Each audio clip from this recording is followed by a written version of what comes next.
Airchecks.com. Part of the Heritage Media Group.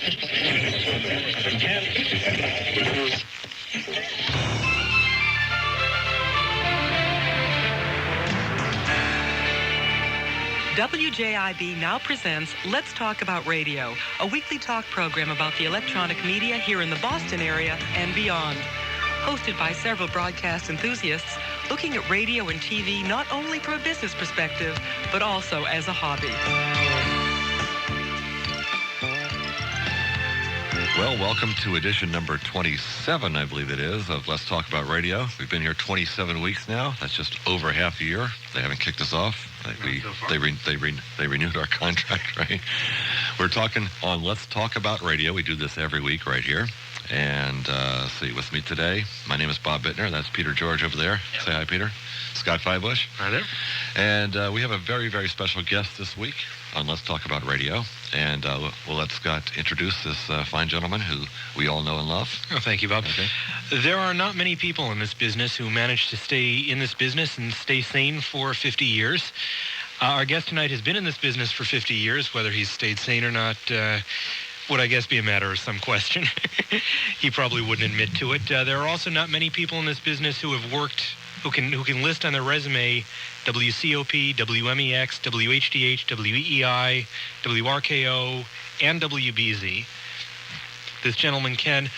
Norm Nathan is heard, of course, weekend overnights on WBZ, and has been in the business 50 years, and we're very honored to have him here with us on Let's Talk About Radio. Thank you. I never would have guessed that when I got in first. I mean, that I would have lasted that long. I'm still not sure the microphone is really on and that I'm actually on the air. I'm not even convinced of that. But when you think of the longevity, and incidentally, next month in May is the 51st year. That's incredible. Franklin Roosevelt was the president when I got into radio. Can you imagine that? And World War II was still on. I'm trying to put this in perspective for you, Scott, because you're only about 7 years old and you don't know anything beyond last week. But it's been a long time. It's been a great joy. You know, most people have jobs that they either tolerate, real jobs, yeah, but they either tolerate them or they hate them. And here we are in a business that's really kind of fun for the most part. Yeah. That's a long answer, and I don't even remember the question. If in fact there was one, but it doesn't matter because that's what we do here is we don't really ask a question and everyone answers it anyway. Let's go all the way back to the beginning. 1944, May of 1944 at WCOP. Yeah. A lot of the stations you notice that you mentioned do not exist anymore. Yeah, I worked part-time at WCOP. It was in it was called COP because it was in Copley Plaza Hotel. And I worked weekends. I was 18. I got the job the day before I graduated high school. So that was kind of fun. I worked at that weekends also. I seem to be back to doing what I did way back then. And I lasted a month and I got fired. Then I went to a WESX in Salem, and I got taken off the air after about 3 months. And because I couldn't pronounce R's and L's, I sounded like Tom Brokaw and Barbara Walters combined. I would say werewolf, retirement board, funny words like that. Anyway, I was made news editor, but I got fired from there after 5 months. Then I went to WMEX, where I worked for about 6 years, and then I got laid off. And I thought, I'm starting to really make it now. I didn't get fired. I only got laid off. And anyway, then all the rest of the stations that you mentioned, things began to move up eventually. Let's go back to MEX. Now, this was before the big Arnie Ginsberg Top 40 MEX. What was that station like back then? It was probably one of the worst run and most stupid stations that ever existed on the face of the earth. It really was. Arnie Ginsberg worked there. He was an engineer. I was 18 when I began. Arnie is about my age, roughly about the same age. He was an engineer, and he used to come down into the this is again before Woo Ginsberg and the Good Guys and all, when MEX really started doing well later on, but they didn't do well then. Arnie would come out down into the studio and say to us, "Boy, that that's the part of the business I want to be in. Something like, we would laugh at him for his silly voice, you know. Meantime, he did very well, and a lot of the people he said that to who laughed at him got out of the business. But it was the kind of program where, the kind of station we had really weird programs. For example, during that period, there were late-night big band broadcasts. Do you care to hear this, Scott? Absolutely. If I'm getting boring, just say, hey, shut up. This is what we invited you down here for. Okay. There used to be big band broadcasts at night from 11:30 to 1 on the networks. You know, Glenn Miller, Tommy Dorsey, Count Basie, all the big bands. If you were with a local station like WEI at that time, they were CBS. And so locally, they would carry local programs, but like from the Copley Plaza Hotel, some of the big hotels, the decent bands, Sammy Dale, some of your older listeners would remember those. But WMEX would have the cockamamie bands. We would have, from the cameo room of the Hotel Avery, Tommy Carr and his Men of Melody, which if they could get through 2 notes out of 6 in tune, that was really something. We broadcast wrestling bouts on radio. Would you believe that? I heard about that, Yeah, we actually broadcast. This is before television now. And I was the color man. I would say, well, Frank Sexton, the world's champion, certainly took that one with an inside crotch, body lift, and slam. And you have to remember the language in radio then was very guarded. Yes. You couldn't say much of anything. But to say, and it could be legitimate because that was really what was happening, to say an inside crotch, body lift, and slam, a legitimate hold, that was exciting. As a matter of fact, at the Hotel Cameo, the cameo room of the Hotel Avery, I can say this, sure. Sometimes we'd pretend we slipped, but we would do this on purpose. We'd say from the cameo room of the Hotel Ovary. So to say ovary and crotch the same night was really just, that was really a big night. And I was only, like 19, 20 years old at the time. And now when I think of what they say on radio and television, that's like nothing. Is it like nothing here, or are you getting nervous, Bob? He owns the station. He doesn't have to be that's nervous. right. He doesn't have to worry. Yeah. It's not going to have the boss coming down. It's not among the FCC's words that they don't want. No, it's not. No, we don't come close. This conversation doesn't come close to anything else. We had Cowboy acts. Let me just tell you this, because I know you'll be thrilled by this. We had, we call them Cowboy and Hillbilly. Now they call it Country and Western, and they have whole stations patterned after it. But they'd be local people who'd come on the air. And usually they'd be, well, like we had, for example, Jim Nevada and his Rainbow Riders. They were from Chelsea. The farthest west we had any cowboy act was a guy named Doug Garan, who I still am in contact with, who's a nice man. He came from far west. He came from Wellesley. And when they got on the air, they would try to sound like those old movies. They would go to these, I think it was Monogram movies, used to put out these westerns in sepia tone, which was brown and white. Right. Mm-hmm. That was because they couldn't afford color, and they didn't want to say black and white, so they compromised with this stuff that looked like it had been in a can for years under the ground.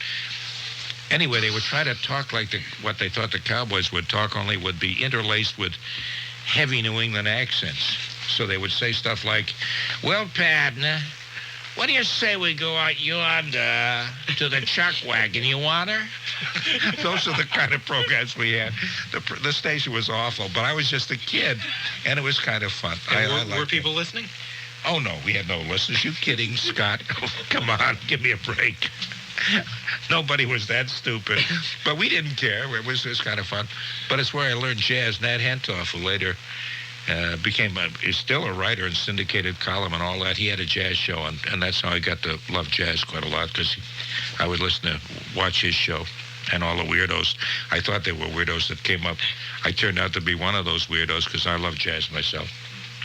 You have another provocative question? Did you used to host a jazz show? Yes, I did.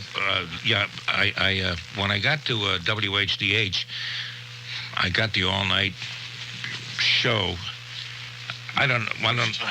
Oh, that was at night. It was called Sounds in the Night. It was the Sounds in the Night ran between 57 and 68.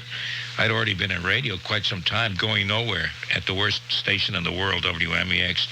When eventually I got to HDH, and that was my first break, and to do the all-night show. Would you like to know how I happened to be given the show or anything like that? Absolutely. Do you remember the Andrea Doria and the Stockholm when they collided off the Cape? That was 56, right?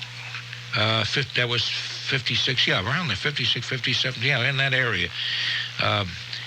We were owned by the WHDA was owned by the Herald Traveler at the time, and we used to go off the air, not off the air, but we'd go automated at midnight. The announcer, the recorded announcement would be, and now here's recorded music all through the night, or something like that, and it would go back to the transmitter where they put a jukebox on it, so however they did it back then, and it would be automated music. So when the collision came of the two ships, and we had no newsman on, nobody on duty, because it was automated, they decided, since they're owned by newspapers, the Herald and Traveler, they ought to put somebody on just to sit there in case something happens. So I had submitted an audition tape for an all-night show at that time. And so I got it. And mostly it was to be on and play a half hour of uninterrupted music and that kind of stuff. But I began cheating on it and playing jazz, and eventually grew into that. But that's how Sounds of the Night began. Isn't that a fascinating story? Yeah. You want to buy the movie rights? That must have been quite a move up then, going from MEX over to HDH. Yeah, it was. I imagine you did have listeners at HDH. Yeah, we did. Yeah, the Sounds of the Night was a popular show. It just changed my whole life. I was a summer replacement there and all. That's how you got into bigger time radio. You auditioned for a summer replacement job. So I left MEX, where I'd been hired back after being laid off, took the summer replacement job, and eventually by the second year they kept me on a little bit longer. But this summer replacement is kind of fun. That's a kind of a cattle call where they would have a whole bunch of people in there, like about 20, 25, competing for a job, for the summer replacement job. But you figure the only way you're going to get on permanently is kind of audition for the 2 or 3 months that the summer job entailed. And it's a very nervous thing. You'd read, a little bit of this, and you'd do a disc jockey thing and a few other things, and then they would pick whoever they thought was the best. They would even do introductions to classical music, which on the audition, which I never understood because we never played classical music there. But it was obviously a script left over from 1836. But anyway, that's how I got it. Gee, that's a dull story. Even I was not interested in that. Ask me something else so I can bore you some more. Well, I want to hear more about Sounds of the Night. You were there for 11 years, and I understand, I'm cheating here. I'm looking at the list of Norm Nathan 50 years of radio magic. And well, you're in, yeah. Anyway, I was going to make a comment at your age, but I've done enough of that. I'm looking here just at the list of some of the people who stopped by and visited you. Louis Armstrong, Dizzy Gillespie, Mel Torme, Buddy Rich. Wow. That's quite a lot of people to get on an overnight radio show in Boston. How? Yeah. Well, they would come into a number of jazz clubs that we had at the time. Paul's Mall, the Jazz Workshop. George Wein had a jazz club in Boston at the time, Storyville. Oh yeah, almost everybody who came to Boston, to have a jazz show on a commercial AM station like this one, for example, was unheard of. Even now it's even now it's unheard of. I mean, it's on public radio, it's on college radio, but there are no jazz shows on commercial radio. And the fact that on the major station in Boston, and HDH was the major station at the time, that I had a 6-hour a night, 6-day-a-week jazz show was unheard of. The manager hated it. But unfortunately for him, we had a good listening audience. Yeah, that's very unusual. I mean, even nowadays, I think there's how many jazz stations in the country that have that as a format, and it's usually lower power stations outside of big cities. Yeah, fewer and fewer of them. Fewer and fewer of them. Yeah, not too much. At the time, though, college kids were very much interested in jazz. The demographics were. Yeah, but at that time, the advertising agencies didn't give one flying hoot about the college kids. No, they didn't. But we had a lot of commercials on, though, because these clubs that featured jazz, they would call the station and say they wanted to advertise, and the station's sales department thought they were crazy, but they took their business anyway. So we had a lot of commercials despite that. And I think I could have run for mayor of Harvard University at that time. I mean, we had tons of listeners at Harvard, MIT, all the colleges around. It was kind of fun. I really liked that. Yeah, that was a rather unique bit of programming there. And, something that's never, I mean, it was there for, 10 years, you say? About 10 years? Yeah, about that. Yeah, 10, 11 years. Yeah. So I loved it, and we did have just about everybody who came into Boston. You were mentioning that, Scott, some of the people just about every jazz person in the world was on the show at one time. Plus the comics like George Carlin and Professor Irwin Corey. Do you know that name? He's a real nutcake, but a very funny guy. I mean, tons of people, just about everybody who came into town. Plus movie people who are plugging their movies and all that kind of stuff. It was a great experience, you know, for me, because I was only 82 or 83 years old at the time. Where was the station operating out of? Were you fairly near these clubs? Or? HDH was in two different locations. When I first got there, we were on the 8th floor of the Paint Furniture Building in Park Square. And I remember when I first got the job, this is after 11 years, remember, it didn't come that quickly. 11 years of knocking around the worst stations in the world. I remember being up in the men's room. Can you say men's room, Bob? Men's room. And I would look out the window of the 8th floor and I'd say, I'm going to conquer you, Boston. I mean, I was so pleased to be at a really first-rate station. Did you ask me questions? I forget where that was. Where the station was located. Oh, yeah. Then we moved out to Marcy Boulevard. We got Channel 5 television. And so they built a radio and TV setup on Marcy Boulevard. It's now a part of the First National Bank, which is... I think there's something kind of ironic or awful about that. I can't remember what. Near BC High School and across from the Globe and out that way.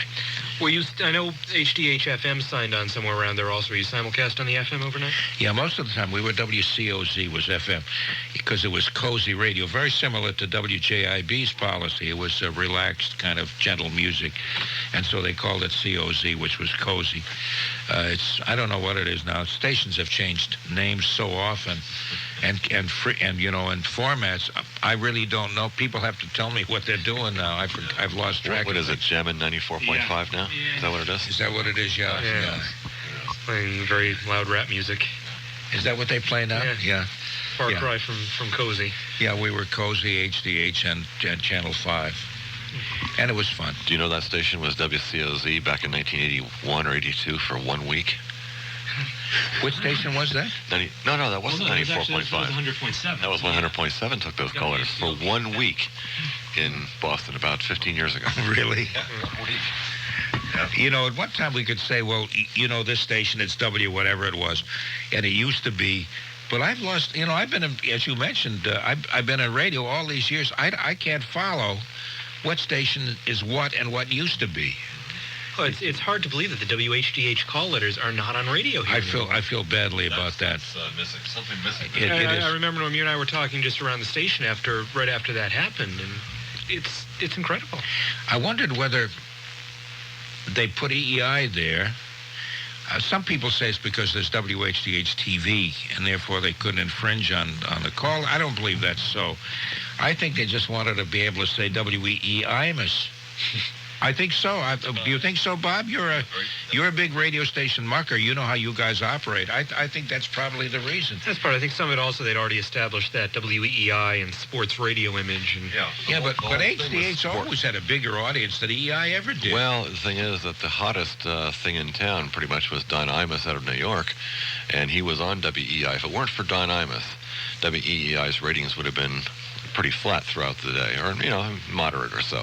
Right. But that was the first thing that made that station start hopping in the last 10 years was Don Imus, and you almost like, I guess it was easier to put WEEI over on 850 than it was to say Don Imus is jumping from EEI to HDH. Oh, that's right. What would you say, WHDH, Imus, or something, I suppose. Well, there's a station up in New Hampshire that carries Imus also, WNHI, and I think they call it WNH Imus. It's the same thing. Oh, really? Well, where's that? North of Manchester. It's in some town, Belmont, is it? I think it's licensed to Belmont. Belmont, New Hampshire, which is not even a crossroads, but a T. Okay. I think the studios are in Laconia. Yeah, it could be, but it's a Class A 3,000 watt FM station, and so that's probably the logic. I just somehow don't think it's quite right to trash the HDH call letters on radio that have been there since longer than you've been on this planet. Okay. Oh, no, I love that station. It was my first real break in radio. EEI's call letters, really. It doesn't make sense. I thought HDH overall was more powerful. No, when people talk about something being on WEI, I still think of the 590 thing. I don't think of HDH and 850. But I think it's sad, and I know that the night they went off the air as HDH, one of the producers, this was not a management decision, and it was just one of those things. Oh, yeah. You know about that, the flushing of the toilet, flushing. Yes, as do I mean, that really teed me off very badly, because that station meant a lot to me, and it was a powerhouse, and suddenly it's gone, and that's their farewell, flushing of the toilet. I thought that was so awful. Yeah, I guess it was somebody who was about to be fired anyway. Maybe it was, that it hurt you, okay? But maybe the person who did that, and maybe we should explain to our listeners what happened here. We kind of like halfway described it, but maybe that was their way of saying, well, this is what you think of the station, you big bad business people, or something like that, you big bad owners. You're flushing it all down the toilet. It could have been a positive for WHDH image that this person was doing. You take it two ways. You're like, I suppose so. I just felt badly when in any case, when the call letters went off the air. Well, of course, you remember the time when WHDH TV Channel 5 went off the air also in 1972. I sure do. I was there at the time. That was an interesting episode also. It's pretty much the same thing as when WBOS left country. They played the song Take This Job and Shove It for an entire day. I know. Yeah. But that was definitely saying, okay, as the heck with country music, I mean, it's like, that was making definite negative, comment on country music. We're going to do something more interesting now. Because I'm still not sure why Channel 5 WHDH TV went off the air. I know the reasons that were given, but they, especially in view of the new FCC rulings, none of that seemed to make sense. It would never have gone off. Oh, no, nowadays it never would have gone to air. Never would have. Yeah, it was kind of nice because HDH radio and television were very much united. Those of us in radio also did some television. Television did radio, which was still like one family. BZ, where I work now, is doing more of that. They're rebuilding studios next to TV. Radio and TV will be together, and they're trying to combine the two a little more. But up to this point, as you know, Scott, television was on one side of this big building and radio on the other, and it was like two separate countries. I still think to this day people in television have no idea that we exist on the other side of the building. They're learning slowly. Yeah. Well, we have our radio people now on the TV side. But HDH was like that. But HDH was like that in general all the way through. It was just one big group of people all working for both sides. I thought that was nice. We should probably explain for those of our listeners who weren't around here in March of 1972, or those who had just been born. Well, I actually saw the switchover myself at 3 a.m. Yeah. What happened was the old WHDH TV, Channel 5, which was licensed to the Boston Herald Traveler, as was HDH Radio, lost its license. The reasons, as you'd mentioned, Norm, that were given was that the commission was concerned about the concentration of ownership with two newspapers at the time, an AM radio station, an FM station, and a TV station. And what happened was a new Channel 5 license was issued to the Boston broadcasters people. And they went on the air with a completely brand new station, different transmitter, different studios, as WCVB. In the meantime, you were over on the WHDH side of it. What was the mood? I imagine the mood over there must have been... It was gloomy, especially when then they began selling the equipment from the old HDH. It was really sad. As a matter of fact, the night that you're talking about that we went off the air was about I had a talk in Needham, and I had to drive right by the new Channel 5 WCVB studios, and I don't think I saw this. I don't think you can see this from the ramp going up and by there. But it seemed to me that there was an awful lot of celebrating going on, and I was a very heavy heart. And the talk in Needham, having gone by that studio that was going to take over from us within the hour or two that I drove by, was a very sad thing. We had a lovely family. They a lot of the people who were at the old HDH though did go over to the new Channel 5. John Henning was one of them, right? John Henning, yeah, just about everybody on the air did, and then eventually the technical staff, the cameramen and all that, they were offered the job. Some debated whether or not to stay or whether to go. I do remember the valedictorian address by Harold J. Clancy just before the last movie, and it was quite a interesting thing to watch. Yeah, the thing was kind of funny because we kept getting. Prior to that, we kept getting rulings from the FCC. The FCC would say something, and we'd have a meeting, and they would brief the staff on how we were doing, and the people there would say, This is good for us. We're glad for that ruling because this allows us to, whatever the jumble-lease kind of talk was, the FCC would make a ruling. You better be off the air by noon tomorrow, or else you'll all be lashed within an inch of your life and you'll all die. And we'd have another meeting. That's a good ruling because that means we can now file an appeal and we can, all that kind of stuff. And it went on like that. And a lot of us wanted so much to believe that we still had a fighting chance to stay on that we believed what they said. And right until the time finally when we were off the air and we thought, I think they've been lying to us. Either that or they were so optimistic and totally unrealistic. I don't know. Well, when they were doing the testing on WCBB for several months before the switchover, the writing was pretty much on the wall from what I gather at that time. Oh, I think it was on the wall right from the very beginning. I just think those of us on the staff who didn't know the behind-the-scenes thing kind of believed them and wanted very much to believe we'd remain on. And maybe they believed it too. I don't know. But it's all you can do in that type of a situation. Yeah, that's right. And the sad thing was it killed a newspaper. Rather than diversify news gathering and stuff, it killed the Herald and Traveler pretty much. And I believe at that time the Record American merged with what was left. Well, that was later on, yeah. But they were owned by the Herald Traveler, and the Traveler especially wasn't making any kind of money, and so the television station really kept them going. And without the television station, the newspaper pretty much failed. Was there some question at that point about what was going to become of HDH Radio? Yeah, they were sold soon after that to another company, and we often wondered what would it be like. They had a new administration staff obviously came in, and it was a little bit later when I left. I went to WEI because I was doing I was on days by that point and doing kind of comedy things, stuff that would just drive you crazy with humor. Scott, you would love it, you Bob. And the management came in, and I remember the new manager said to me, Nathan, your stuff is okay, but it's a little too hip. Hip was a hip word then. And most people don't understand this. It's a little over their head, so you're going to have to tone it down.